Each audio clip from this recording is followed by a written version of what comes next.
Yesterday, with that result, it's like Patrick Mahomes and the Chiefs and maybe the divisional round as a whole just appear to be this Buffalo Bills team kryptonite. How did things unfold as you were watching yesterday? Yeah, I think in a way it struck me because I kind of reminded me of like 20 years ago when Tampa couldn't quite break through under Tony Dungy. And, it can be a number of things, but every year it's something, it feels like. And they've gotten older in some key spots, and now they're pretty beat up, and they don't have Matt Milano. They don't have Tre'Davious White, and the linebacker situation hit a critical mass yesterday. And Diggs doesn't look the same. And it feels like every year it's something else that bites them. And it's just like you feel like you're missing the window with this one group of players, The window probably will be open as long as Josh Allen is there. But with, again, that like Tre'Davious White, Matt Milano, Ed Oliver, Deion Dawkins, Stefon Diggs group, you might have a year left, you might have 2 years left, or this might be it. But it definitely feels like that window's closing. And, maybe they're at that same point of urgency that Tampa was when they couldn't break through 20 years ago under Tony Dungy. Do you think they make a move in Buffalo, Albert? No. I think Sean McDermott's going to be the coach next year. But I could see I could see changes elsewhere. And I'm not sure where that's going to be exactly, because it does seem like Joe Brady did a pretty good job, with the offense there. So do you bring in a defensive coordinator so Sean McDermott doesn't have to call it? What do you do about the salary cap situation? Josh Allen's number jumps next year. And there's big picture decisions on whether or not this is the year to sort of retool things a little bit in general. So I would expect some tweaking. The question is, I think, do you start to reset for the future? Do you go all in with the group that you have now? And do you make tweaks and changes on the staff? Because, I think the changes that they made, those are still new. Like the change to Joe Brady as offensive coordinator, the change to Sean McDermott as the defensive play caller, those are still new. So I don't know if it would make a ton of sense to change those things again after just going through so much change. And from a personnel standpoint, too, you mentioned Steph Diggs not looking the same. Is there any potential retooling there with him? What do you think about Diggs? It's interesting because his cap number is big, and it's not going to be easy to offload him because of his contract. So I think they're in a little bit of a tough spot. I mean, I think you look at it and you'd like to, maybe get another year out of him. But, if you're not feeding him the ball 100 times, is that going to be a problem for you from a chemistry standpoint? And at the same time, how do you bring in a guy who's eventually going to replace him? Like, I feel like they've got some nice young pieces. Khalil Shakir had a really nice year. Maybe he scores the winning touchdown if Chris Jones doesn't push Deion Dawkins into Josh Allen last night. Dalton Kincaid certainly looks like he's going to be a weapon.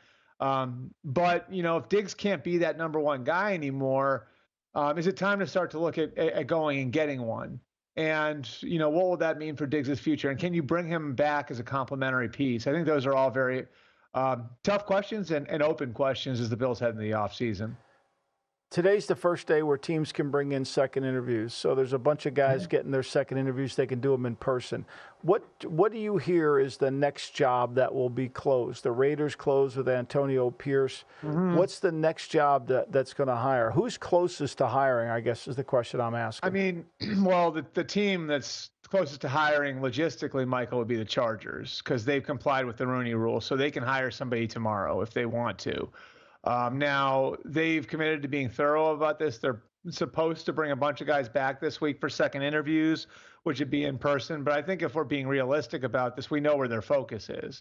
And their focus has been on Jim Harbaugh and whether or not they're going to get a yes or a no from Jim Harbaugh. And so you look at the general manager candidates that they've brought through there. I can name four that have ties to Harbaugh: and Joe Ortiz, who's in Baltimore with his brother, Ian Cunningham, who came up in Baltimore, Ed Dodds, who has background back to, I believe, when you were there, right, Michael, with absolutely, Jim. Yep, and then Brandon Brown, who has a relationship with him. So you can see the pieces of the Harbaugh infrastructure there. To me, I think they're sort of running on two tracks. It's like the pursuit of Harbaugh on one track, and then the contingencies on the other track. And I've felt for a while like they're willing to pay Jim what he wants. I think are they willing to put everything around Jim that he's going to require to be comfortable there? So are you willing to maybe pay Jesse Minter $4 million to come over for Michigan as the defensive coordinator? Are you willing to bring in the general manager he wants? Seems like they're willing to do that with the guys that they've interviewed. How do you set up ownership, right? Like, is John Spanos as involved in football as he's been in the past? I think that'd be important to Jim, given how things went with ownership in San Francisco. So I think all of these things are questions that still need to be answered satisfactorily. And, if they are, I think Jim could be the coach there this week. If not, you've got that other track where you're going through your contingency plans. And with that, like, what does that mean for the Atlanta Falcons, who are clearly big game hunting as well? It seems like Bill Belichick has been the front runner there, but are they exploring their options as well? What have you heard? Yeah, so like they've certainly brought in some guys who have some experience. Jim Harbaugh's been in the mix there too.